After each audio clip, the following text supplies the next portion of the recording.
Welcome to Tanakh Talk. I'm your host, William Hall, broadcasting live from Kingsland, Texas, USA, with another episode of Rabbi Tovia Singer's Let's Get Biblical Q&A, coming to you from the Holy Land. Our beloved Rabbi Tovia, the man singer. What is up, Rabbi? How are you? Oh, wonderful. Awesome. So good to have you back again as usual. Lovely. That's the highlights of my week is getting in the studio and able to... As it should be. Of course it is. What else is it? That's funny. So, what do you do? Besides that, all you do is you pick up what they have opossums on the side of the road. That's it. What do you think we get our good Texas stew from? That's it. No, that's all. Joke, so this is for you. Finally, you have something you make a little. All right. So first of all, before we get too crazy, how have you been? How are you doing altogether? How's life there in Israel for you at the moment? Look, you're asking how is Jerusalem? It's very, very, very beautiful. The only thing is that people who are watching this who are not in the land of Israel and are not citizens of Israel, this will be torturous for you because right at this moment, the borders are closed because of the virus. And right. They're not opening the borders, I believe, until, is it July 1st? Something like that. So, or July 15th, not sure exactly. So you can't really just get on a plane and do something about what I'm going to tell you. But Jerusalem is so beautiful, so holy. What can I do? I could see the Temple Mount from my house. Wow, literally. Seriously, that's amazing. Wow. Oh, yeah. I can look out the window and see the Temple Mount. So, and it's not like I could see it using a telescope. I mean, I could see it. So it's really... but soon the borders will be open, and soon all of you lovers of Eretz Yisrael will be able to get yourselves on a plane. Could you imagine the old days that people took months or a year to get to Eretz Yisrael? You know, when Nachmanides came to Eretz Yisrael and came to Israel in 1267, don't ask what he went through to get here. Today, you get on a plane and you social distance on the 787. That is so true. And then you're here. This would have been unimaginable. Unbelievable. So we're really living in a very wonderful time. Gotcha. And soon the doors will be open, and then get yourself over here. That's all I can tell you. Very nice. Hey, real quickly, I don't want to spend too much time on it, but what's the update on the Shalanu or God TV scenario? A lot of people are still asking. People are asking, and so am I. There's a lot of work going on behind the scenes. That's all I could say. I can't add more to that. Gotcha. I'd like to, but It's probably not a good idea. There's a lot of work. There shouldn't be a lot of work. There should be a no-brainer. There should be a softball issue. The missionaries should not be able to be converting my grandchildren right now because they happen to be able to watch hot TV or your grandchildren. That shouldn't be allowed, and it's against the law. And for weeks now, this is all I've been involved in this work. That's all I could say. Gotcha. Say more will not help the work that I'm doing. Very good. Okay, very good. Okay, well, Rabbi, I guess let's go ahead and take this first caller. Caller, welcome show. Please tell us your name, where you're calling from. Yes, William. My name is Joseph, and my question is, it's more of a hypothesis to the rabbis. Was Jesus Christ more of like the golden calf that Aaron threw into the fire, or came out of the fire with, or is, of course, false beliefs, but is it another test for men to come closer to Hashem rather than... Oh, hey, sorry about that. I just hung up by accident. Hey, Rabbi, that's a really great question. Caller, thank you so much. Ironically, it's neat to think that Christianity could possibly just be a stepping stone. Rabbi? As it turns out, it's a very interesting thing. Today there's an enormous wave of people who are seeking to convert to the Jewish faith. When I tell you that, what I mean in a way that you can't even imagine. That means here in Eretz Yisrael, here in the Holy Land, to get into a program for conversion, which, probably takes a couple of years, there's a line to get in, and it's quite a challenge. And this, although there were always converts to Judaism, we're living in a very unusual time. Not all, but virtually all of the people, the candidates for conversion, are former evangelical Christians. They're not former liberal high church Episcopalians.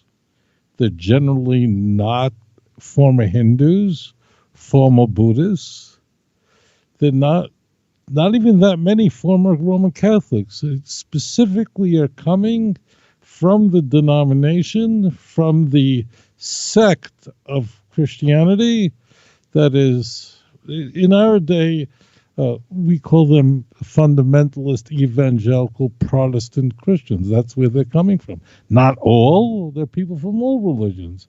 And they're people of no religion who are converting. But it's not 60% come from the evangelical world. The number is probably 90%. Something along those lines. There's no study on this, but anyone who is involved in assisting those who wish to convert to the Jewish faith in all ways, they're coming from the Bible-thumping evangelical world, and there are people who wish to embrace the Jewish faith while not converting to the Jewish nation. Judaism is a very unusual faith because we are an ethno-religious people, which means we're a nation, we're a people, and we're a faith, Judaism. It's very, very unusual. It's almost unheard of. So there are people who want to embrace Judaism as their faith, as their religious faith, but they're not ready to join the nation of Israel. We call these people B'nai Noach. Again, the vast majority of these people, and the numbers here are staggering, could be the millions. We don't know, but the numbers are very, very high. But so what is happening here? Moreover, as it turns out, the beliefs of the Christian religion, and I'm talking about Orthodox Christianity, that's a lowercase o, meaning Trinitarian Christianity. The beliefs ensconced in the Christian religion are the most appalling, the most abhorrent beliefs, and are opposed most strenuously by the Jewish scriptures, because Christians, and again, there are exceptions. That means there are so many Christian sects. So there are Unitarians and so on, but the vast majority of Christians believe in a version of Christianity that is Trinitarian, which means they believe in the true God. Christians believe in the Father, the creator of the heavens and the earth. But on top of that, they believe he has a son. And they believe that that son is worthy of worship. This form of idolatry is called a partnership, or shirk in Arabic. It's the most odious form of idolatry. The worst possible thing you can do. It's worse than bowing down to statues. It's worse than and that's why in the Ten Commandments, in Exodus 20, for example, the Torah begins by saying, Anochi Hashem Elokecha, asher hotzisicha me'eretz Mitzrayim beis avodim. I am the Lord your God who took you out of Egypt from the house of bondage. Lo yilecha elihim acherim al pana. You shall have no other gods. Literally, the text says, on my face. That's what it says.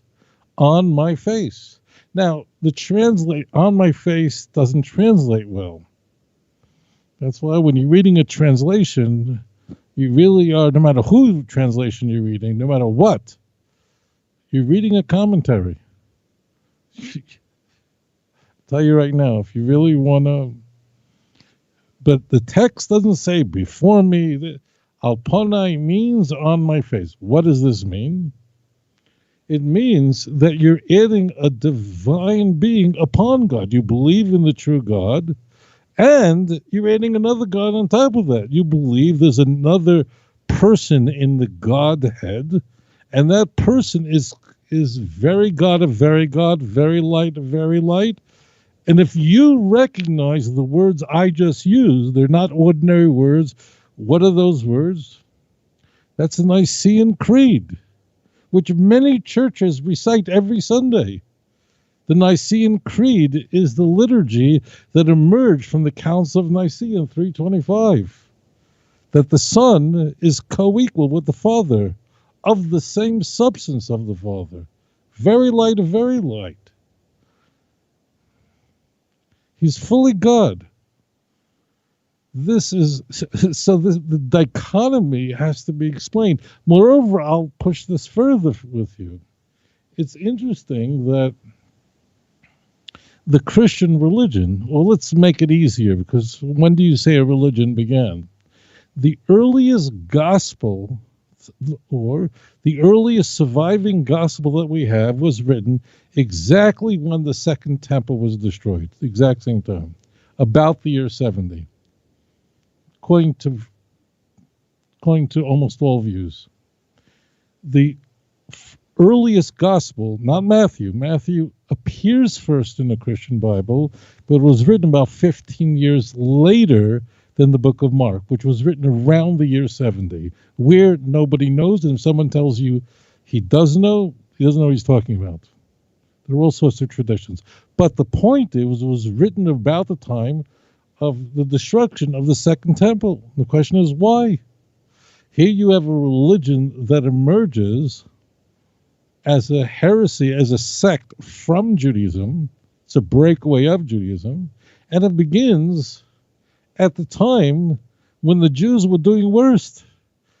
Here, a religion which is, if you take all the sects of Christianity, all the iterations of the Christian religion, and add it up, you'll have more than 2 billion people. 2 billion people. That's that's 30% of the world's population. If you add everybody up, you add up the Catholics, the Protestants, the Eastern Orthodox, add it all up, that's what you get to. There were many different sects that sought to emerge from the Jewish faith, Hellenistic sects, before Paul infused this Jesus movement with Greek thought in his letters. And Paul, it cannot be overstated how influential Paul was on how Christianity emerged and the Christologies that became the orthodoxy of the church. He won completely. I mean, he's losing now. Now he knows the truth. Now he's getting his big reward, but he was the most influential convert to Christianity who moved this sect that was simply a breakaway of Judaism into the Greek world. But Paul was not the first person to attempt to do this. Paul didn't create or didn't manufacture his ideas out of nothing.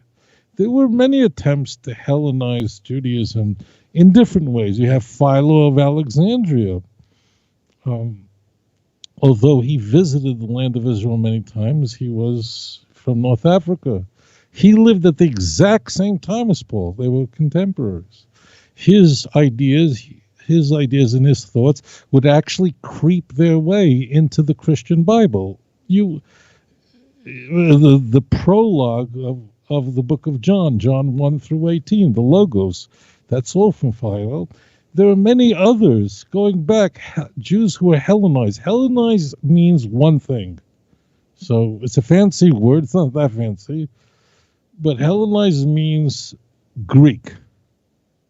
Okay? That's what it is. It's the same thing. That means Greek thought is Hellenization. And there were Jews who were Hellenized. That means they maintained their Jewish identity, but they were Hellenized. They adopted this very powerful, pervasive, religious, philosophical thinking that emerged from Athens, not from Jerusalem. And the question is, why did Christianity really emerge at the time when the Jews were at their weakest and should have been least influential? For example, there were plenty of Hellenized Jews during the time of the Maccabees, during the time of Antiochus Epiphanes IV, meaning around 167, 168 BCE. And those Jews who collaborated with the Syrio-Greek Empire, the Seleucid Empire, they were very powerful, but all their ideas failed, meaning they never proliferated and they just died out. And Christianity emerges exactly the time of the destruction of the Second Temple. That means it emerges as a religion. And that's what we see our first gospel mark, chronologically so. So this is all very strange because we have all these pieces that seem to be completely disconnected, or more so, even completely at odds with each other. I began by telling you that Christianity, the teachings of the church, most odious, that Jesus is divine, is God, and worthy of worship, is the most grotesque expression of idolatry. The worst thing you can do. It's really a bad idea to worship stones, to bow down to statues. But if you look at the Ten Commandments, that comes next. If you go to Exodus chapter 20, first you have the prohibition of don't have any other gods on my face. If we can't get that right, forget about everything else. And then the next verse continues on to tell us about worshiping anything, the image of anything that flies in the heaven above, the earth below. That's next. But the first is this grotesque form of idolatry. It's a form of idolatry that crept into the church very quickly. Already by, even in John, you're already seeing where this whole thing is going. You see a guy sitting on the street and he's drinking vodka and smoking a cigarette and has a needle in his arm, you know where this whole thing is going. So, once we get to Ignatius and so on, we know. And the only surprise about the turn in the church is that an emperor of Rome who followed another emperor, Diocletian, who was most cruel to Christians. He was the one who really persecuted Christians by far the most. The next emperor, he would become a Christian in the early 4th century after a war in which resulted in his complete control over the empire, Constantine. So that was a surprise. And then Christianity becomes a sanctioned religion, a licit religion in the empire, eventually a preferred religion of the empire, and it would become the religion of the Roman Empire, solidified under Theodosius, the last emperor who would preside over the East and the West. And that'll be it. By the time the 4th century is done, more than half the empire is Christian. That is very, very odd. And then 10 years later, Rome is sacked.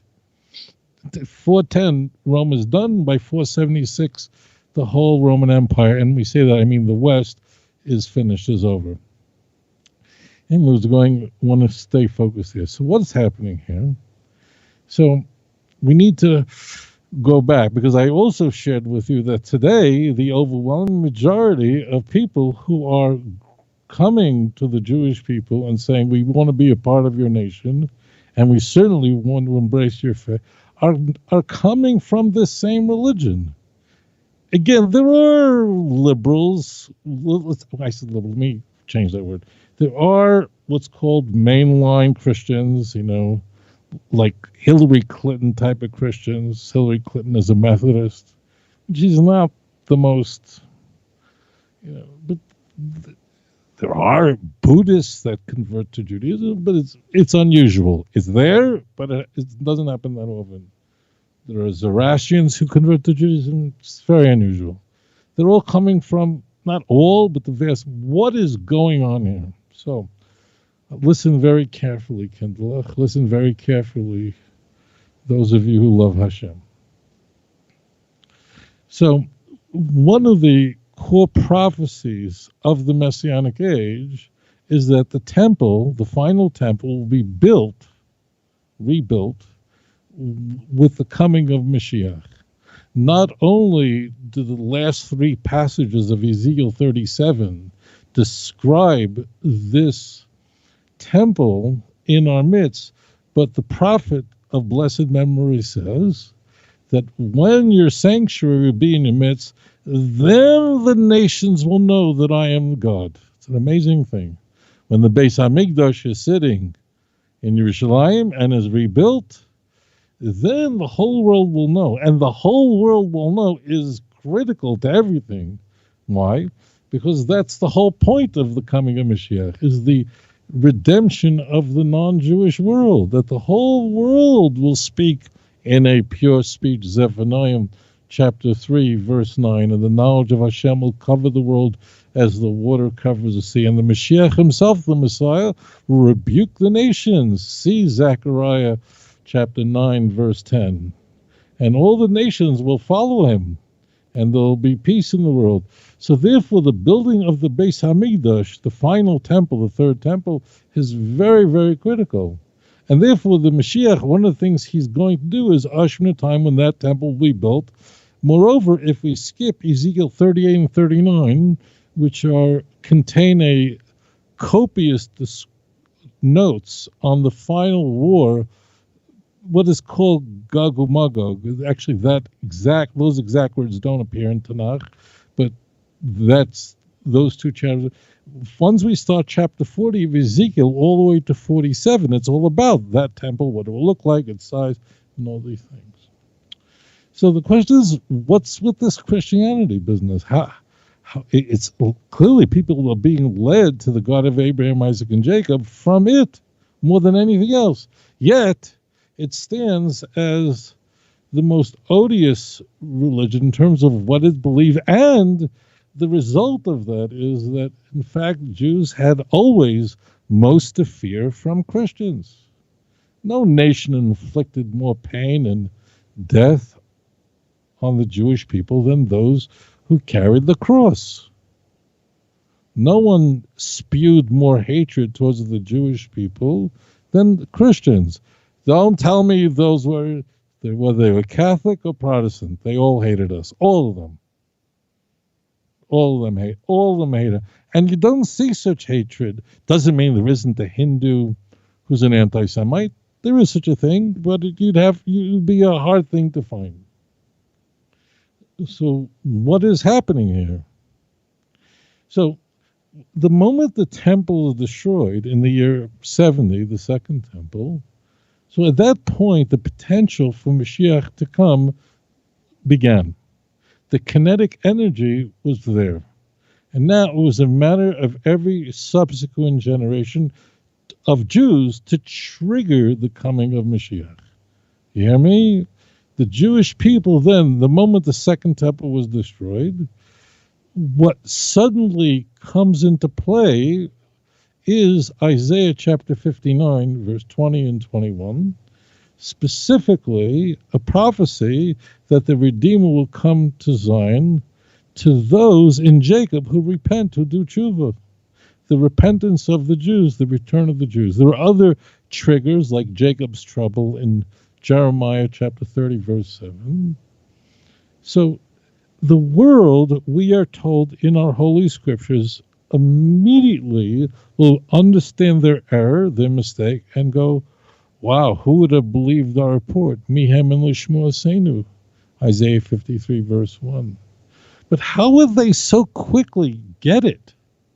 How would the world, as soon as the Messiah comes, or as those events are unfolding very quickly as they are today, how will they so quickly figure out what's gone wrong and what has to be corrected?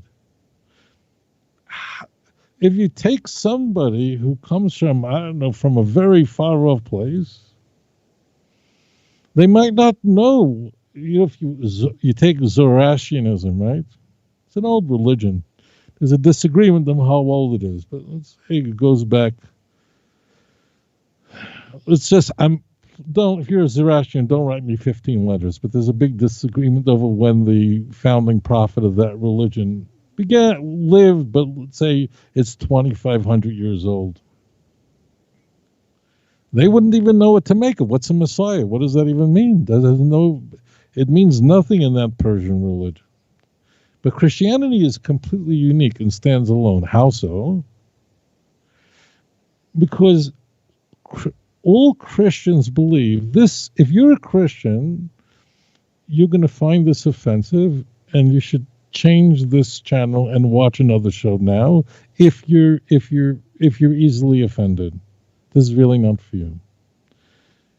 Every Christian knows that if he is wrong about Jesus, and Jesus is not the Messiah, and the teachings, the core teachings of the church are completely incorrect, then Judaism is the default baseline.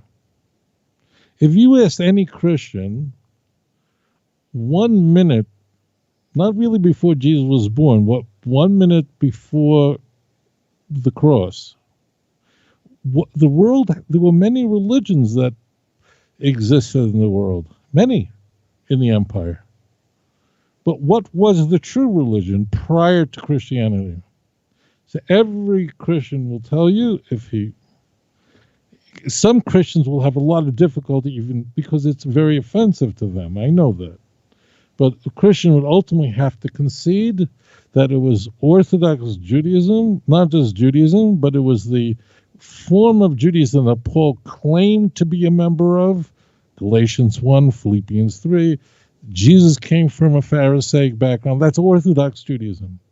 It wasn't any Judaism, not the Sadducees, but it was the Pharisaic Judaism. That's the gold standard. It's all over the Christian Bible. Now, if Jesus is not the Messiah, every Christian, therefore, has to conclude then nothing changed. That means all Christians, I want to just reframe this, all Christians believe until Jesus was crucified, Judaism was the only truth in the world. Every other religion was a false religion. And again, there were different sects in Judaism. There were Sadducees and so on, but it was only Pharisaic Judaism, meaning we don't use that term. That's an anachronism. The term that's another phrase that's used that's only a couple hundred years old, but that's conventional. So we're going to use conventional language. Only Orthodox Judaism was the truth. Okay. Then they called it Perushim. Now we call it Orthodox Judaism. It's the same thing. If someone tells you differently, they don't know what they're talking about. Listen to me. So if you ask a Christian, if Christianity is wrong, if Jesus is not the Messiah, and the teachings that are found in not only in the Christian canon, the New Testament, but subsequent teachings that have evolved very prominently in Nicaea, for example, if all of that is not true, if Messiah didn't die for anybody's sins, he's not supposed to die, and Jesus wasn't the Messiah, and all these things, you know what I'm talking about. I'm speaking very plain English here. So then what's the truth? The truth is the religion that existed was Orthodox Judaism, Pharisaic Judaism. Then nothing changed. And therefore, listen carefully, Judaism and Christianity are not sitting on equal footing. We are, in Hebrew, we are muhzakim. It means Judaism was the default truth, and Christians claim that now there's a new covenant using the language of Hebrews. Hebrews is misquoting Jeremiah, so it's Hebrews. That means if Jesus is the Messiah, the book of Hebrews is completely false, because the book of Hebrews, after all, is one long argument against Judaism. So that means it reverts to Judaism. Nothing changed. And therefore, when now you're putting everything together, although Christianity is Edom, its ideas are the most odious and opposed by the Jewish scriptures, as I showed you in the Ten Commandments. It is unique. How is it unique? Because if a person's a Christian and then discovers that Jesus is not the Messiah, and the teachings found in the Christian Bible are completely opposed by the prophets of Israel, and the doctrines that emerged from the Christian canon and later Christian teachers, most well-known in the Council of Nicaea in 325, which is a council convened by Constantine. If all that is false, that means Judaism was always true. And therefore, listen up, sweet children who are born from above. That's exactly why Christianity really begins in 70. Because it is exactly at that moment that a religion very quickly fills the world, where although it's not just heretical, it's complete idolatry, but it's unique in that it recognizes that if their ideas are not correct, then Judaism is the true religion, is the true faith, and this whole thing was a mistake. This is the reason why, my dear brothers and sisters, that our prophets of blessed memory, like Jeremiah, he contains, literally, we have this many places, this kind of soliloquy in the prophets of what the Goyim, what the nations of the world will say when the true Mashiach finally comes. So in Jeremiah chapter 16, 19, 20, it says that the nations are going to come to the Jews and say, listen to their words, surely we have inherited lies and vanity where there is no truth. How can a man make unto himself gods when they are none? It's really, you understand what's going on here? This is not a slow transitions where one religion slowly more. It's an instantaneous recognition that we will lie to, and this is all wrong. Everything we thought was true is false. All of our ideas that our mind was filled with, we realize now that this is completely untrue. That's what Isaiah 52 verse 15 is about. The lead up to Isaiah 53. It's kings will go, oh, the kings of nations will shut their mouths because of them. Why? Because that which is not told to them, they'll see that which they never considered. They will hear and they'll say, who would believe this report? This theme that the nations will not but instantly get it is clear in Tanakh. How could such a thing happen? Imagine if the whole world was filled with the ancient religions that exist in the first and second temple. They wouldn't even, when Mashiach would come, they wouldn't know what to make of it. There was no concept of Mashiach, nothing. So therefore, Christianity, while it is not just an idolatry, it is the most vulgar idolatry. And the reason is very simple. I don't need to explain this. If you are married to God, right, but you have a boyfriend on the side, that's the worst thing you can do. The worst thing you can do. It's very clear that if someone is married and betrays that marriage and has another boy, another man on the side, This is the worst thing. If it's too single, that's one thing. But spiritual adultery. If you think I'm trying to be provocative, and these are the words used by the prophets. The greatest men and women, those are the prophets of Israel, when they sought to convey the full weight of this form of idolatry, used adultery as the example, as clearly the worst form of spiritual debauchery that anyone could engage in, and the greatest violation of a marriage. So therefore, Christianity is really, in a sense, it's the perfect false religion that would fill the world immediately prior to the coming of Mashiach, or immediately as soon as the Mashiach can come. And that happens in 70. Now, we have prophecy. People go, oh, that's a really long time. If you go from 70 to today, so it's 2,000 years. That took a long time. But as it turns out, we always look to the prophets of blessed memory for advice, insights. We're not supposed to be Socrates and just sit and philosophize all day. We look at Tanakh. The Navi tells us, the prophets tell us in Hosea chapter 3, verse 4 and 5, the Navi says it's going to be a very long time that the children of Israel will be in exile without a king, without a priest, without sacrificing, until the end of days. Please read it for yourself. Please.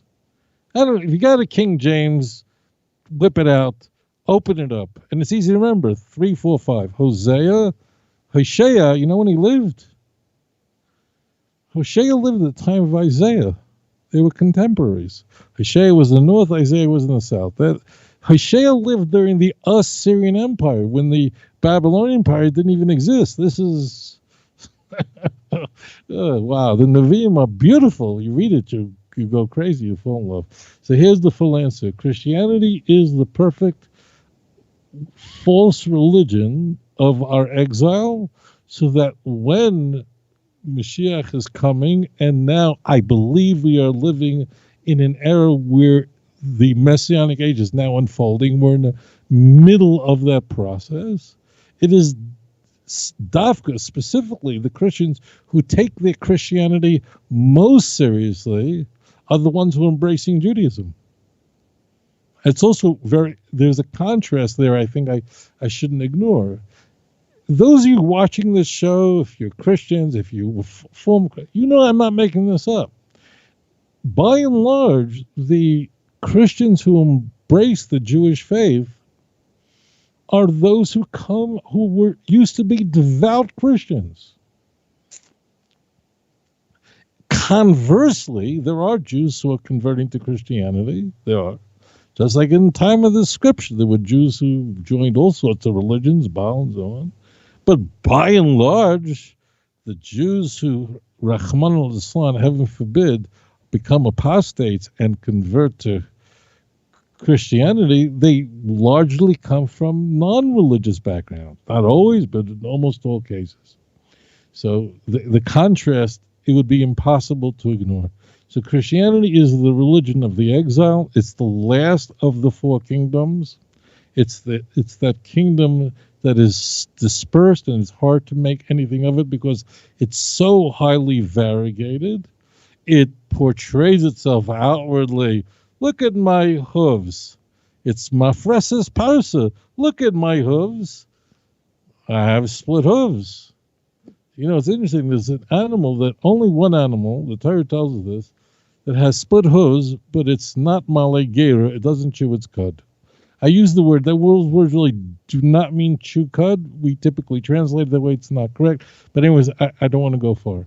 There's only one animal that has split hooves and doesn't chew its cud. And I'll tell you a funny thing. I saw pigs. You're going, well, how'd you see a pig? So normally, in my world, I'm not seeing pigs. Very interesting. But where did I saw pigs in the wild. Where do I come to see a pig in the wild? I'll tell you this. Why not? So I dove in one of the best dive sites in the world, and it's the area of the Komodo Islands. The biodiversity there is, you just could lose your mind. Really, to dive there is the... And as it turns out, there are 3 islands in the world where the Komodo dragon lives in the wild. You can see Komodo dragons in the zoo, but there they live, and they're of course protected because they were nearly sent to extinction. But now they're protected on these islands, and you could visit these islands. So while I was diving in what's called the Komodo Islands, it's that region of Indonesia, I went to visit the island, one of those 3 islands, where the Komodo dragon is most plundered. I don't know how many there were. There was a few thousand there. And of course you go, and there's a guard there. Before I went, I was a little scared because the Komodo dragon is really the craziest, most brutal, most vicious animal out there. I know it sounds crazy, but this thing is a nightmare. This thing is it the largest lizard in the world? Maybe. This thing is a nightmare. I don't want to talk about it, but if someone is, God forbid, ever even bitten by this animal, death is imminent, and you have only a few minutes to live, and there's basically no way. It's a horrendous thing.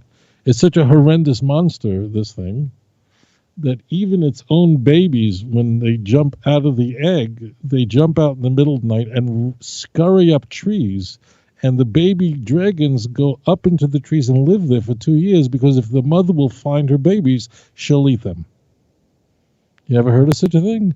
So if you thought the crocodiles are the most, this thing is off the charts. Now, why am I telling you this? Because what does this thing normally eat? Well, it eats anything. But it's on this island, they have wild deer and wild pigs. And that's what it eats. So you get to see while you're visiting the dragon, and believe me, was scared. I thought they would have big shotguns or something. The guy who's standing there protecting you, his whole thing, all he has is a stick, and at the stick, it goes in, like, breaks in half, and that's what he uses to between you and this dragon. This dragon is a big thing. It's like I've seen alligators from a distance because I lectured in Florida. But this thing is big. The adults are whatever, 10 feet. I don't know what they are. They're big. They're big things. This is not a mouse. And I wondered, like, how is this thing? But the point is, I'm getting to in a very circuitous way. So they have wild pigs and they have wild deer, whatever kind of. And when I saw the pigs roaming the island, you see right away it has split hooves. It's very distinct. There's the shape of the leg you see right away, with other kind of animals that have split hooves. So if you're with a cow, you got to look closer. But this thing is very good. Look at me, how Jewish I am. This is the nature. But open up a pig on the inside, it doesn't have the 4 stomachs. It's not maligera. It doesn't bring back up the food again. And this is the nature of the last kingdom. So therefore, Christianity is the worst form of idolatry because Christians believe in the true God, but they add on to it another deity whom they glorify, whom they worship, who they bow to.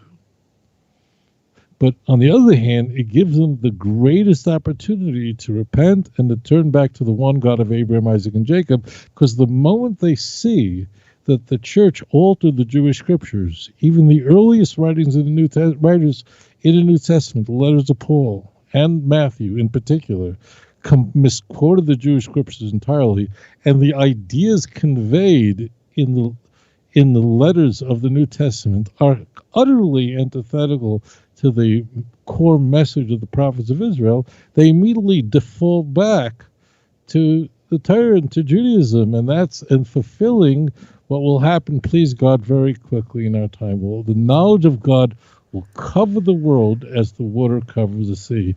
Isaiah chapter 11, verse 9. Thank you for that question. Very good, very good. This one first question is going to make a really good module. I can't wait to go back and see your pieces you put together there, Rabbi. Okay, caller, you are live on the air. Callers, be sure to keep your phones close by so you can hear us, because there's a 15-second delay in from what you see and actually what is taking place. So, caller, you're live on the air. Please tell us your name and where you're calling from. Good example right there. There you go. There you go. So, caller, you're live on the air. Can you hear us? Hello? Yeah, Hello? There you go. You are live. How are you? I'm good, Mr. William. This is Michael Purdy from Baton Rouge, Louisiana. Michael, welcome. How are you? Welcome again. Good. Good morning, Rabbi Singer. Good morning. Well, here it's good afternoon, but good morning. Welcome. Before I ask my question, I just want to let you know, Rabbi, that I responded to your email that you sent me the other day, and I understand you probably get a gazillion a day, but I just want to let you know that I responded to yours. And I'm very eager to see what you have to say about it, off the air, of course. But my question is, I've heard you say many times that Jesus' highest exaltation is in the book of John, chapter 1. I came from a Unitarian background. When I was in the church, I had Unitarian belief system, and we rejected that premise. I was always taught that the language used in John chapter 1 was the same kind of language, like personification, that Solomon uses in the book of Proverbs, describing wisdom, personifying wisdom as being a woman. I'm kind of interested in, how is that in error? And what do the sages say about wisdom being personified as a woman? Okay. A great question. I would say to you that just wisdom in, let's say, the book of Proverbs, for example, is not only personified as a woman, it's personified as something on the streets. It's personified as those who are true followers of God. It's about wisdom rather than about women. But anyways, thank you for your question. I'm very grateful for it. Michael, thank you for calling in. Go to him for your answer. Thank you. Thank you. Bye. Thank you. All right, Rabbi. As it turns out, the book of Proverbs begin, Shema b'ni Moser avicha, listen, my son. And the term my son, b'ni, it surely appears in more densely in the book of Proverbs by far than any other book in Tanakh. 20 times in that area? I don't know, but it's really everywhere.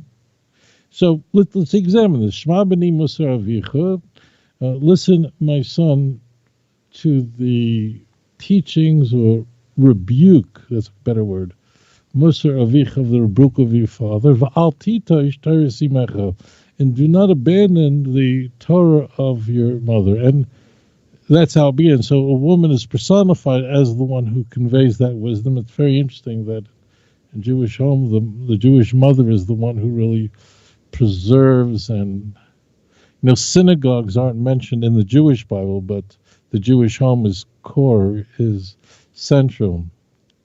So let's get to your question. So you have a Unitarian background, and just as a little fast note to those who are viewing this show who are not familiar, the Unitarian Church.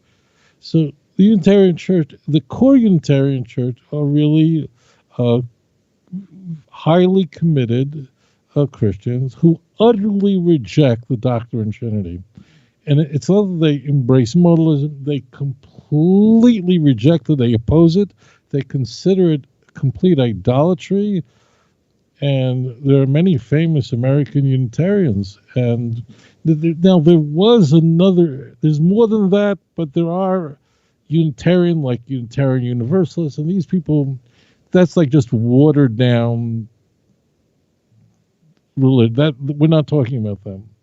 So Unitarians or another sect of Christians, Christadelphians, LBJ, America's 36th president. I'm pretty sure that his father became a Christadelphian.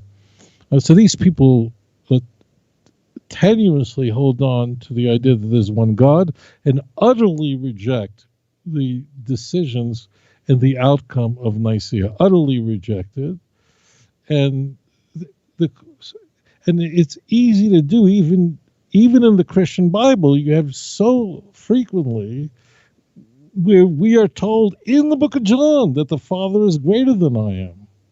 So it's really easy for a monotheistic Unitarian to defend his monotheism and reject the doctrine of Trinity. It's really easy to do because all over the Christian Bible, Jesus is subordinate to the Father.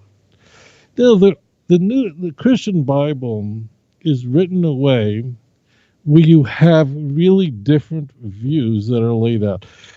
In almost all cases, Jesus is described as someone who obeys the will of the Father, who does nothing of his own but of the will of the Father, who prays to the Father, who asks things of God. I'm just saying, take this cup from me, not as I will, but as your will. They have a different will, and those who don't know what the context is, that's the Passion, the night before the crucifixion. Jesus is praying that he won't be crucified.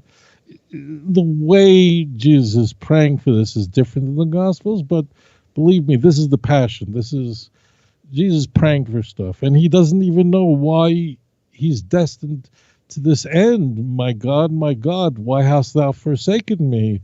That's the cry of dereliction that's found in the book of Mark. But conversely, there are some verses in the Christian Bible that could easily be viewed as the author advocating that Jesus was divine. But those are very few, but they're there.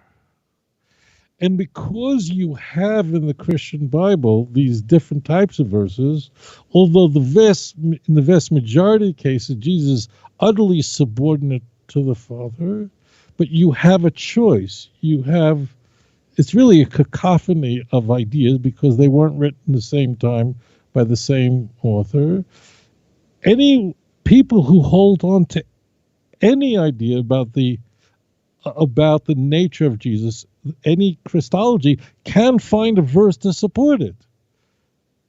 They really can. Now, you can't find a verse that supports the doctrine of the Trinity. That forget about. Well, I shouldn't say that completely.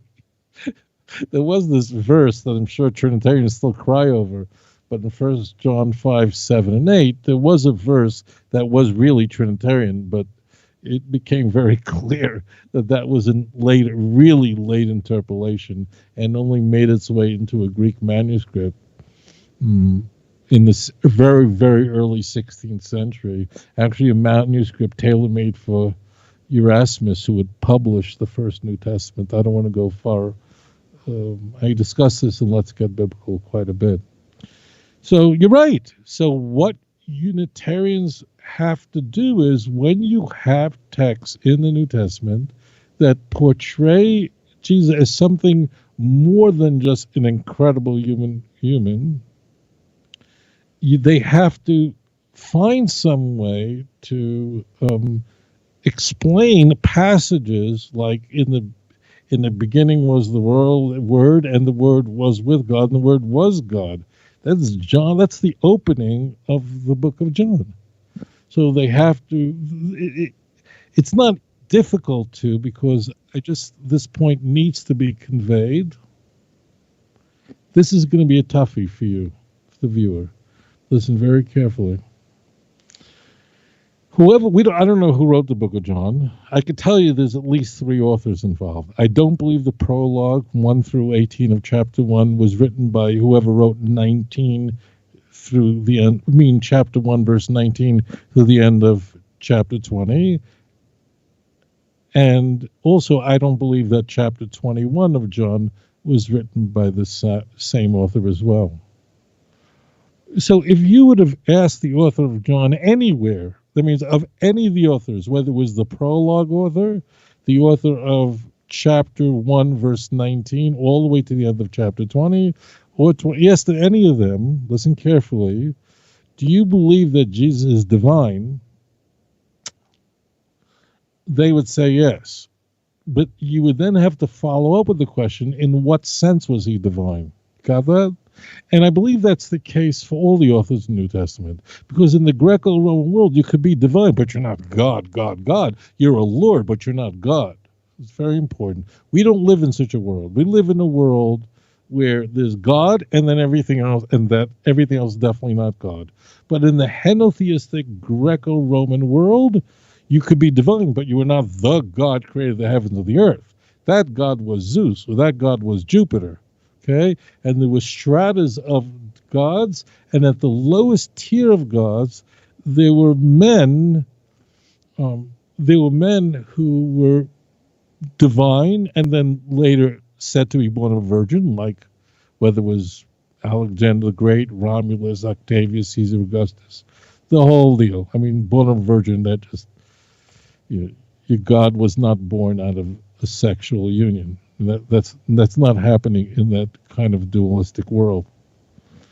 So getting back, you're right. The Unitarians have to look at those texts, and it's not difficult to do this because the texts are using the term logos, and it's saying theos, but not saying the God. It's easy to do that, and because John, strangely enough, which has the highest Christology, contains also some of the most subordinative language about Jesus. Now, again, my view is they're not the same author, but my view is not important. Let's just make believe they are. You have in John, the Father is greater than I am. You have in John 17:3, this is the eternal life, that they may know thee, the only true God, and Jesus Christ whom thou hast sent. Well, they're pretty much. And I completely disagree with those who, I'm not going into why because I'm going to go way off what the caller asked about. But John chapter 10, verse 30 and 31, I and the Father are one. Really very bright Christian scholars say this is a proof that the author of John held that Jesus was the same as the Father. This is, with respect, they're not right. That means they're of the same purpose. We can see that later on in John 17:11. Jesus was praying to God, chapters of prayer, and he asked God that his disciples should be one as we are one. It shouldn't be controversial. I don't know why really bright guys hold that John 10, Jesus is declaring that he is the same substance as Father. That's not correct. So going back, all Unitarians and Christadelphians have to, and it's not hard, is to those texts that portray Jesus as divine, and it's only an inference. There is no text anywhere where the text in the New Testament where Jesus says, I am God created the heavens and the earth. It doesn't exist. I am the eternal God. Now, you do have John 1:3, obviously a part of the prologue, where we are told that Jesus was part of the creation, and all creation happened through him. So now, when Unitarian Christians have to deal with these texts, for them, these would be the more difficult texts. So they would look to wisdom, Sophia, that's found in the wisdom literature, which is connected to God. It's the mind of God, the wisdom of God, which we have to infuse into our lives. And in fact, wisdom in the book of Proverbs could be walking down the street. Nation of God, in their view, of perfect wisdom that emerged from the mind of God. These ideas were worked on heavily long before there was a man who called himself a Unitarian. Origen as it turns out, was possibly the most.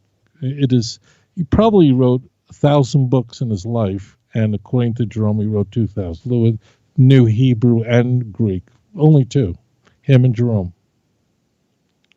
And he was a real intellect. And Origen was not Orthodox. It's interesting, if you open I imagine if you opened any encyclopedia of Origen, or you'll have that Origen was not Orthodox. That's why he's not called Saint Origen, because he was using his really enormous intellect. He was really a brilliant man, very bright guy. He was trying to intellectually work out how was Jesus God, because Origen believed Jesus was God, but he did not believe that Jesus was equal to the Father. He believed in what would be called the Arian belief of the 4th century. Arian spelt it with an I, not with a Y, nothing to do with Nazis.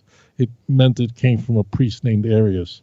That's what Origen believed, and that's what Tertullian, the man who coined the word Trinity, they believed that the Father is there's one Father, and that Jesus emanated from the Father, but they are not co-eternal.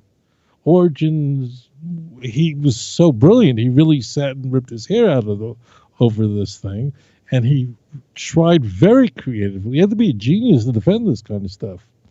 If you're telling the truth and you're following the Torah, you don't have to be. Torah is written for anybody can understand. Whether you're a scholar or a little 5-year-old, anyone can read the Torah. But to come up with this stuff, you've got to do somersault. So Origen believed, here's an example, that Jesus was divine. You asked Origen, was Jesus divine? Absolutely. But he was not co-eternal with the Father. But he had all the attributes of the Father. Origen, I have a whole chapter in volume 1 of Let's Get Biblical on this, where the analogy he used was if you took a piece of iron and put it into a fire, and that iron became red hot, you can then remove the red hot iron from the fire, and it will burn just like the fire will. So it marshals all of its properties from the fire that it was in, but the fire was there before the iron was there, and the iron received it. So that's what the Unitarians do. Is their view is, again, the wisdom literature is a divinity personified, but in the wisdom literature is very different.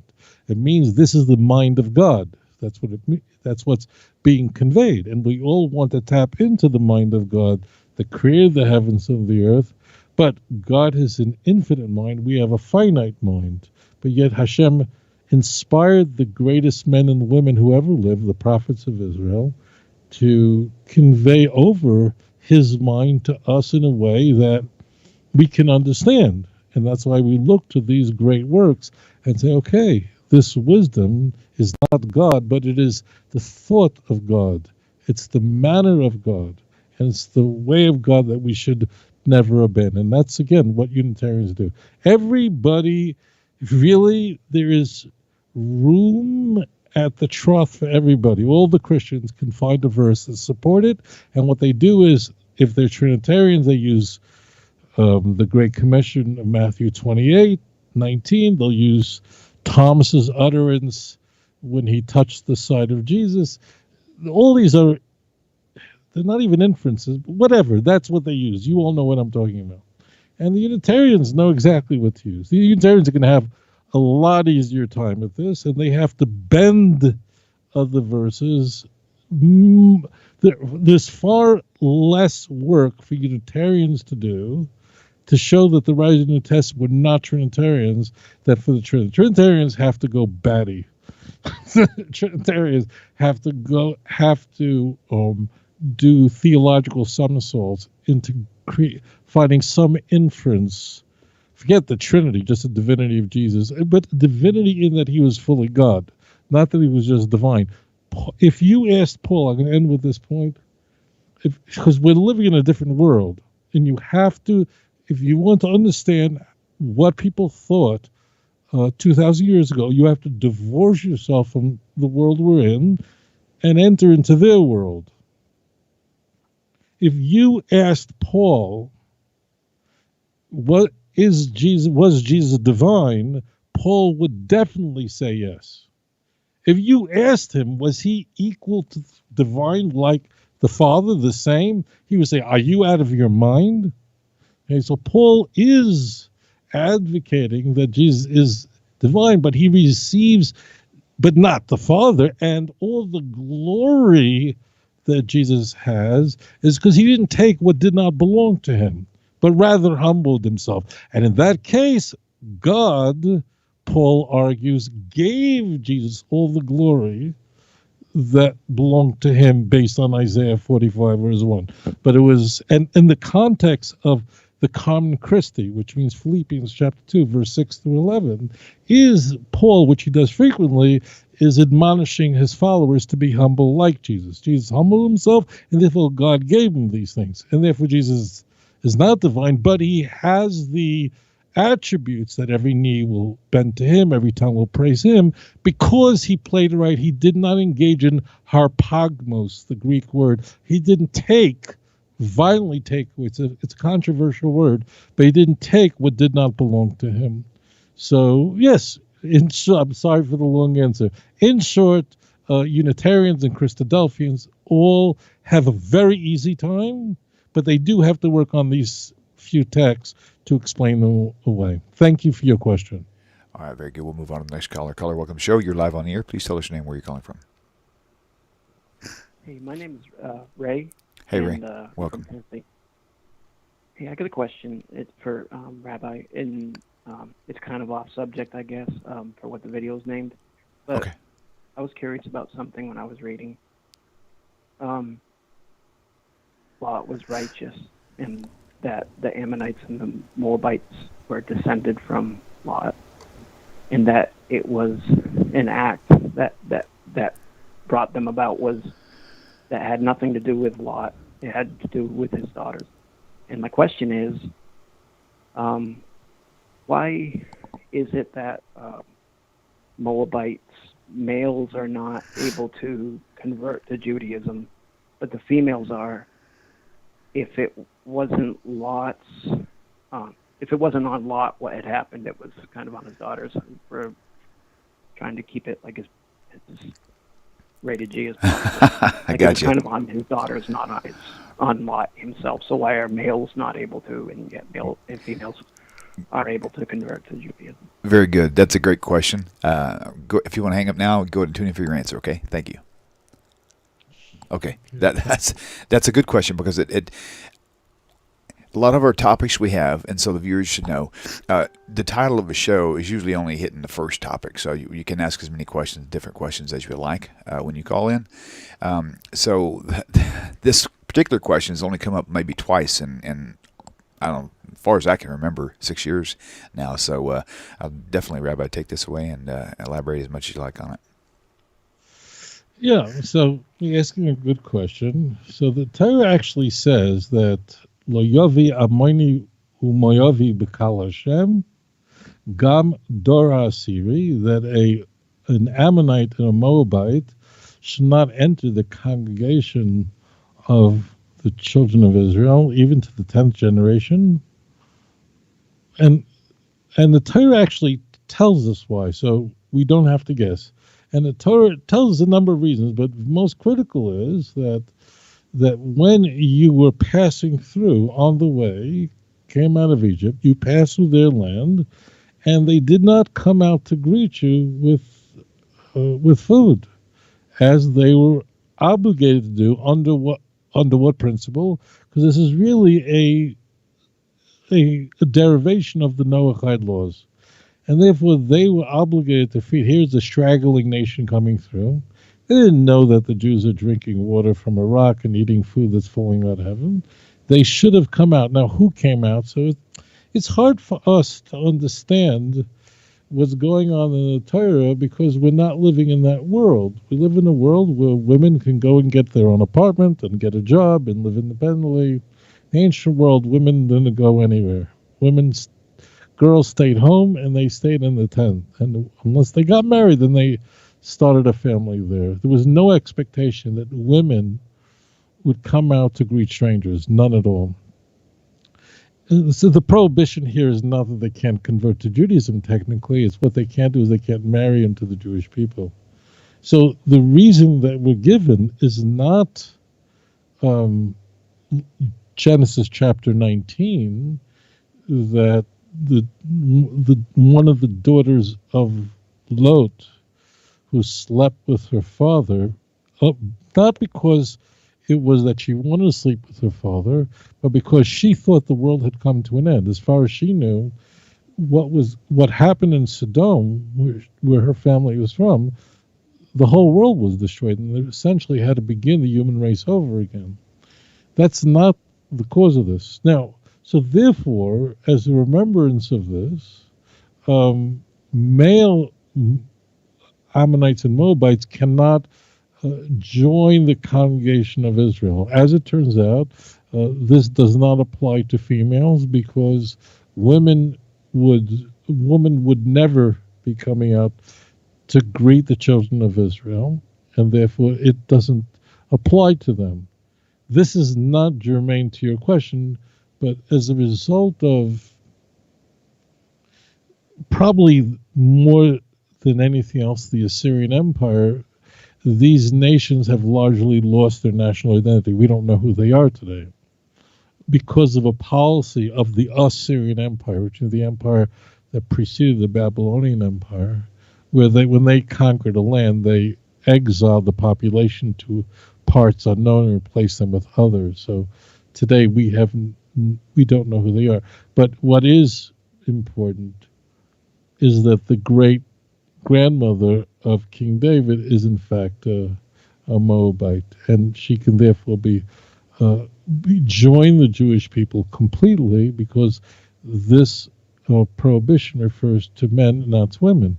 And I'm going to say that those who love to scorn the Jewish people day and night and say we invented the oral Torah and it's rabbinic Judaism and it's evolved, it's all nonsense. You're going to be I'm telling you now, if you go on YouTube, watch all these things, I'll tell you, the rabbis invented all. Here you see openly, there's nothing in the text that says that a Moabite, a Moabite, not a Moabitess. There's nothing. That's in the oral Torah. How old is that? The rabbis didn't invent this. Because Ruth lived 1,000 years before the second temple was destroyed. 1,000 years. Do you hear that? Yeah, 1,000 years. So there's the answer. The answer is what the Torah says. I would encourage you to read Deuteronomy chapter 23. Thank you for your question. Daddy said he'll be right back. He had to go in the house for a minute. All right. So, how's your day going? Pretty good. I just woke up. Oh, you just woke because it's in the morning in Houston. Were you listening to any part of the show? Not really. I just got here. You just got here? Yeah, pretty much. So, do you listen to my show last week? No, you didn't. Okay. So, how are you going to survive this week without my show? That's the big question everybody wants to know. How are you possibly going to make it through this whole week without having this show, without me? Forget about it. How are you going to make it? Good. You sound like, in fact, you just woke up. Yeah. Like you just rolled out and you just like fell out of bed and straggled your way into this chair with a microphone. And this is the beginning of your career. You should know one thing. It's one moment your dad's coming back, but you should know it is this moment of your broadcasting career of falling out of bed and falling in front of a microphone. This is going to be that epic event. One day you're going to be a big broadcaster. Not as big as me, but you'll be big. And everyone's going to ask you, they'll be pointing video cameras and television cameras and ask you, how did you ever become such a successful broadcaster? What was that pivotal event in your career, that moment which changed your life. And you're going to say, I'll tell you what happened. It was June 14th, 2020, and I happened to fall out of bed, and I'm still like just half of the side of my face is still paralyzed because there was a side laying on the pillow. And it was at that moment when I got on the air with the great Rabbi Tovia Singe, and that's when I decided that if I can go on air as I fall out of bed, then I can do anything. And that's it. And this will be the moment. People are going to ask you, I'm telling you now, in 30 years, what was the greatest moment of your life? You can say this moment there. This is what made me decide that I just want to be like this man. I don't know how I'm going to do it, but somehow I want to be like him. I want to dress like him. I want to think like him. I want to be as much as possible like him. They're going to ask you, how is that possible? And you're going to say, I have no idea. So this is a very big privilege for you, a man in your condition. How old are you? 15. You're 15. I have socks older than you. Okay, that's good. So you're at that age where if someone talks about Watergate, for you it's ancient history. Okay, I understand. 15. So, to you that now that you're 15, to you a 14-year-old is a complete idiot, and only now you finally get right. I'm 15. I'm not. To you 14-year-olds, I remember when I was 15, that I thought that anybody below my age, they were still wearing diapers. That's it. I wouldn't even dare have a conversation with a 13-year-old. What's a 13-year-old? It's a baby. I'm 15. I know what's going on. That number grew. 16. Wow, 16. They're gonna make me president. So 16 is whoa. It's 15. That's right there at that spot. So remember, in years to come from now, people ask you, "How did you become president?" You will say, "It was this conversation here, changed my life completely." Okay. So no, this is it. What was the most important moment of your life? Not the birth of your children. It was this conversation when you're half asleep on air. And this is the critical point where everybody views you in a completely different way. Completely different. You understand? If people ask you, what made you the man you are? I'm talking yes or no. You're going to say, I came on air in my pajamas. This was the event that changed everything for me. What the heck? And I do have socks that are older than you. And I haven't washed yet. I'm kidding. That part I made up. Oh. So it's a very big privilege for someone in your condition to be on the show with me. So what's your dad do? What does he went fishing? What do they do there in Houston, in whatever it is, in somewhere in Texas? What is he, chasing the goats around? He's chasing chickens? What is he doing? I think I had to go to the Is bathroom. he whatever? Yeah. Yeah. So do they have like chickens and geese Yes. and cows around your house? Really? Yep, we have chickens and goats. Nice. And do you like pet them one day and the next day they're dinner?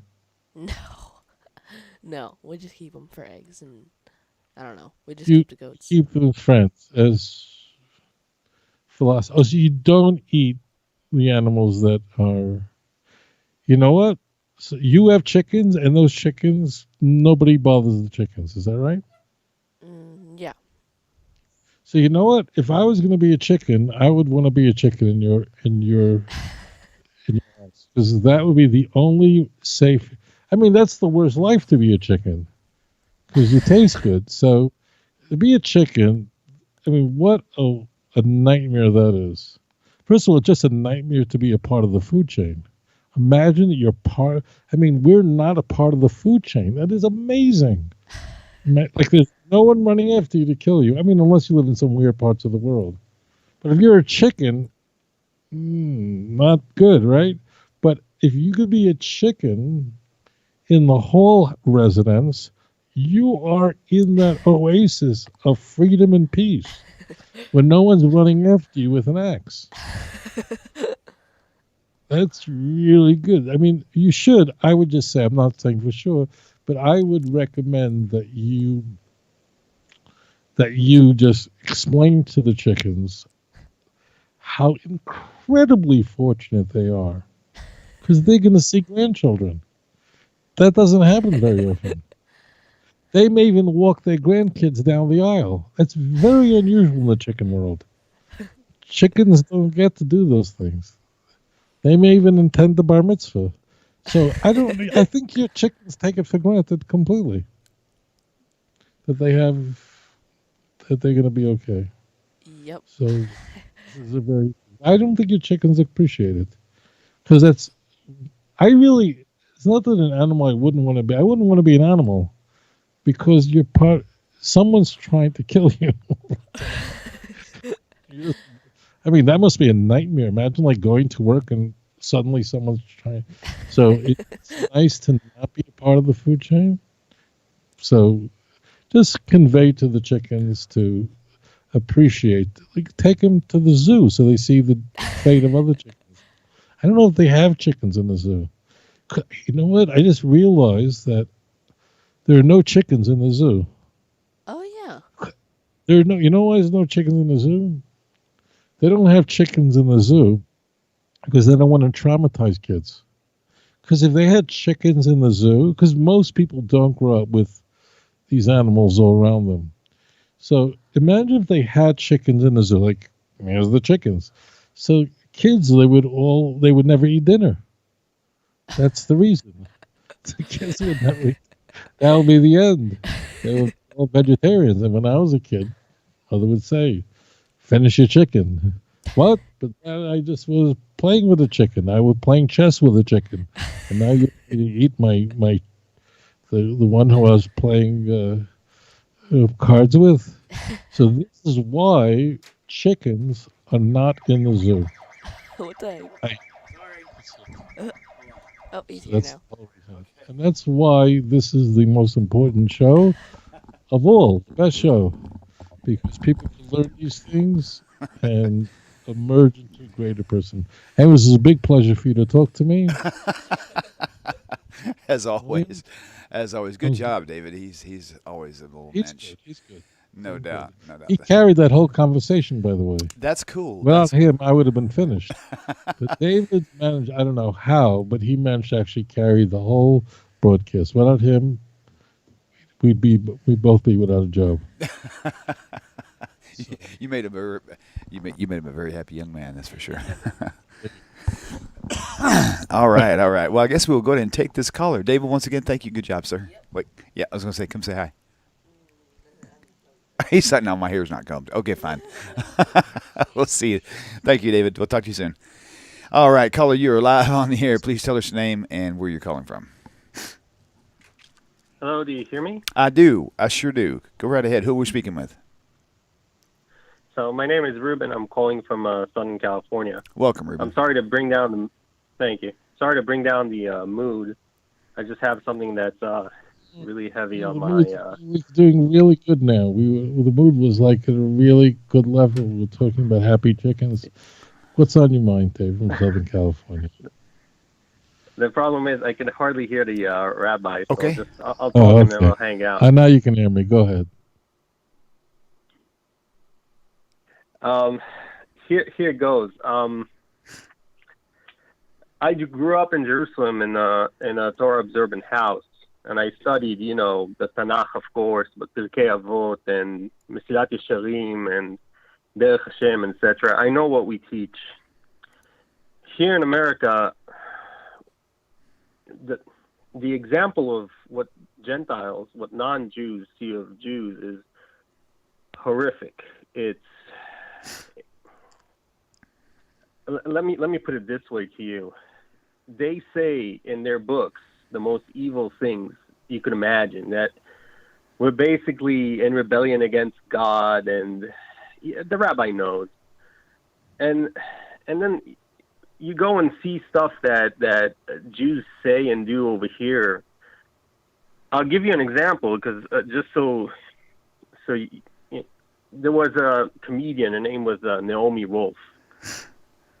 She is still, and she was in the White House Correspondent Dinner. She laughed at whoever the Huckabee, the press secretary. Then they gave her a show in which she was dressed up in an American, scantily dressed in an American flag, American flag motif skirt. She goes up and says, "God bless America and God bless abortion." When I saw that, I kind of ripped my hair out. I could give you a million examples of just horrific, just horrible things. And I remember that a couple of years ago, I decided to read Mein Kampf. And a lot of Jews don't do that. I know that's stupid. It's like, I wanted to know. My grandmother is a Holocaust survivor. I wanted to know what what was said over there. And it's a ranting of a lunatic. But at what point he said, most Jews are communists. They control our news editorials and theater, and poisoning our culture. And when I look at Germany back in that time, he's right. The biggest organization of Jews, one of at least, was the Bond. You could see the last dinosaur, the Bondist, at Bernie Sanders today. And I'm just saying, how do I explain to Jews from the Torah? So how do you explain the thank you depravity? for your question. I appreciate it. And we can address that from Tanakh. Okay, thank you for calling in, and if you would just go ahead and hang up now, you can tune in for the answer, okay? Okay. First of all, I'd like to say myself, it's nice to know that people are still out there that have not been or become desensitized to things that are holy like that. And it's like it's easy to desensitize altogether just because of overexposure to these types of things. So, caller, thank you for your question, Rabbi. Thank you. Well, that'll be the last question. Okay, got it. The last question for the day. So there is if you look at Jewish literature, I don't remember this is one might think that, well, in the ancient world, the Jewish people are all loyal to Hashem, and what we view today, I don't know the woman you mentioned, I'm not familiar with her, but what we view today is a complete, that Jewish society has degraded and moved away from Hashem. But as it turns out, that's not consistent with Tanakh. In fact, during the days of Elijah the prophet, there were many, many Jews worshiping Baal. Elijah was under the apprehension after a face-off in Mount Carmel. In fact, all the Jews were worshiping idolatry. And God corrected him and told him that there were 7,000 religious Jews that did not kiss the hand of Baal, that did not bow down to him. 7,000 in the whole world, that was it. If there was 1 million Jews in the world, you know what tiny number that is of Jews who are observant? And look at the standard. The standard was just didn't worship Baal. There were 7,000 that were loyal to me. So, as it turns out, throughout history, the majority of the Jewish people were not loyal to Hashem. The minority were devout. You know, one of the things that Jews don't do is we don't engage in cover-ups. It's the contrary. If you read Tanakh, it's just constant self-criticism. If you go into a university and ask the history professor, why was the Herod's temple destroyed by the Romans, he would say, because the Jews went to war with Rome, and Titus Vespasian destroyed the temple. If you asked a religious Jew why the temple was destroyed, he would say because of baseless hatred. The Jewish scriptures are so skewed into complete self-criticism, and so much so that it would be difficult. You can, but you would have to know your stuff. Is there a place in Tanakh which does not engage in a lot of self-criticism, actually, where things are really, really good and everyone's really, really religious? It's hard to find. If I challenge you, where do you find it? It wouldn't be easy. You could find things like that in the book of Joshua. You would definitely find that in the first 6 chapters of the book of Ezra. It's almost the first 6 chapters of the book of Ezra. Okay, the Jews really are doing the right thing, living the right way. But Tanakh is not here to tell you how good you are, how fantastic you are. Tanakh is skewed. That's right, skewed. Filled with criticism so that we can learn from it. You can't learn anything from healthy people. You can only learn from pathology. So I would submit to you, my dear brother, that in fact our holy literature, our canonical literature, the Tanakh itself, is pregnant with anecdotes. Look at the book of Judges. You could lose your mind. Lose your mind. So is filled with anecdotes of where the Jews made a mistake. And the reason is that we are to learn from these books in order to become great. All the decades and decades that Jews are completely loyal, Tanakh is not interested in such things. Why? Because you're not going to get better from that. If you take a raw piece of wood and you want to make it smooth and use it, you have to sand it with sandpaper. And what's sandpaper? It's rough. And there are different grades of sandpaper, right? And those sandpapers that create the most amount of friction, that makes the furniture the smoothest. So that's what Tanakh is. So I would say to you that there is a promise, however, that HaKadosh Baruch Hu, the Almighty, will always preserve a remnant of the children of Israel who will be loyal. In one of the harshest chapters in the Torah, in Leviticus chapter 26, it's called the TORAH. It's a blessing and curses. You need to brace yourself for it. But at the end of the chapter, some people don't get that far because you just kicked in the stomach to the point you can't even breathe. It really is rough. At the end of the chapter, it says, but the Jews in exile will cry out to Hashem, they'll do tshuva, they'll return back, and God will take them back. And because of the promise that God made to our forefathers, he would never allow the Jews to utterly be destroyed. And throughout history, there was always a remnant of the Jews who are loyal to Hashem until the Messianic age. I will leave in your midst a people who are humble, who lowly, and they will take refuge in HaKadosh Baruch Hu, in the Almighty. That's the remnant, because what will be left in Israel, they're not going to be engaged in injustice. They're not going to speak lies, same words as Isaiah 53, but it's only a remnant. Those who went off the derech, which means off the proper way, their grandchildren are no longer here identifying as Jews. They're all disappeared, unless they repented, but they all disappeared. And it is this group that they will not have a deceitful tongue. If you read Zephaniah chapter 3, verse 12 through 16,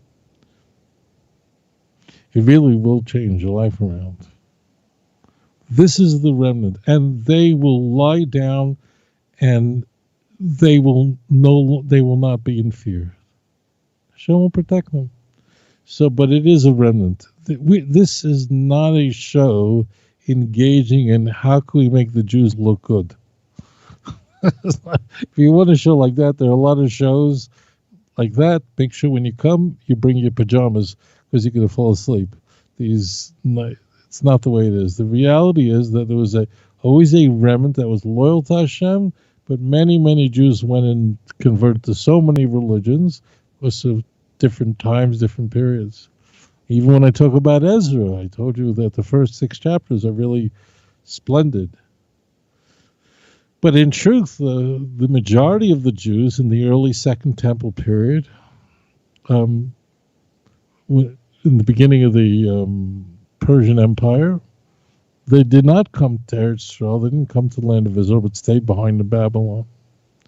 We are looking forward to a very different kind of time, a time that is unfolding before our eyes today, where there is a a return, a tshuva among not only Klal Yisrael, the Bnei Yisrael, but the nations of the world, because the Jews are rising up to their mandate, not to be lawyers and not to be Hollywood magnates, but rather to be an Or LaGoyim, a light to the nations, Isaiah 42:6 and 49:6, and a Mamleches Kohanim v'Goy Kadosh, a kingdom of priests and a holy nation, Exodus chapter 19. May we see the coming of the true Mashiach, b'meheri b'yameinu, quickly in our time. Thank you for that question. Amen.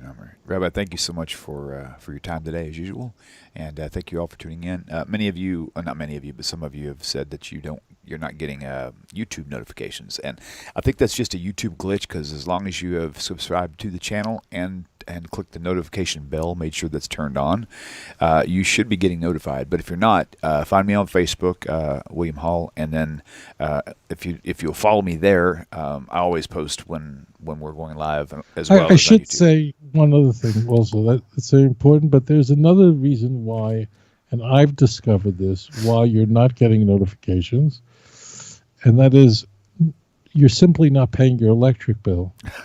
So your computer won't turn on. So that's really important. So when you get your electric bill from whatever it is, pay it. Or get off the grid and get solar panels, and then you can do it. I literally thought you would like this to internet no guru. electricity. It's Gahak Bezoros.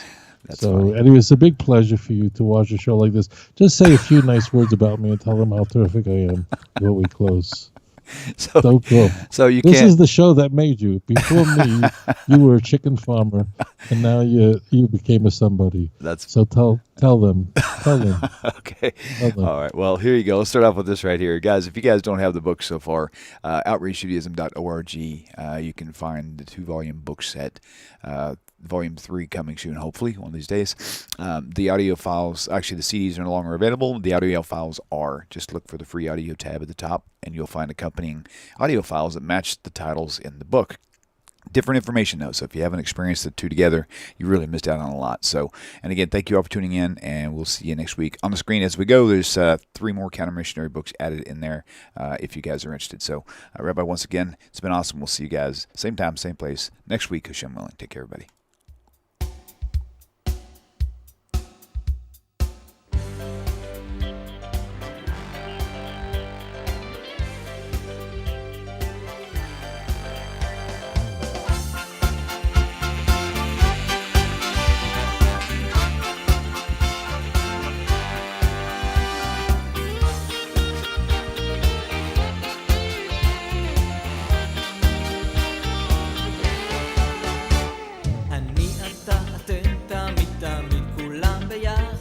חשוב מכל חשוב